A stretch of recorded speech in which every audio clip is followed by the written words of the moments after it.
well, actually, then we're going to sing a song, and then we're going to baptize. But as quiet as y'all can be down here, we'll help them up there to hear a little bit. But here's a little bit of the history. As you came down into here was one of the oldest tombstones. And what you kind of see between that tombstone from 1875, a little further down is the oldest one we still have that's marked 1823. And what happened was that was where the original church was. And in all likelihood, this is where the original baptisms happened. And, you know, I told you guys a little while ago, what really does not matter is who baptizes you or where you're baptized. Really what matters more than anything is your understanding of baptism and what God does in you through that.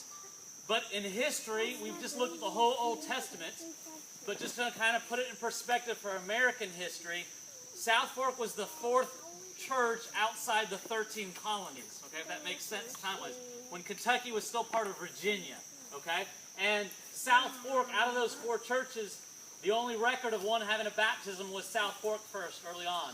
And so, in all likelihood, this was the spot of the first baptisms outside the 13 colonies. And, you know, it wasn't easy coming down here, right? We're not used to having church this way.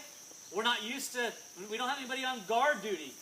But just a few weeks before the first baptisms here in 1782, the pastor of Severns Valley Church, Baptist Church, was murdered. He was scalped by Indians.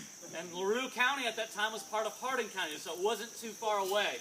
And so back in that day, getting baptized, it was a dangerous place to be. They found some Indian places right down the creek here too. And so today we don't have that enemy, but we do have an enemy in Satan. And we have some baptisms here we get to celebrate. But before we celebrate those baptisms, let's sing together. Caleb, what song are we going to sing? We're going to sing Mighty to Save. A song I think we all know is pretty significant to us. So.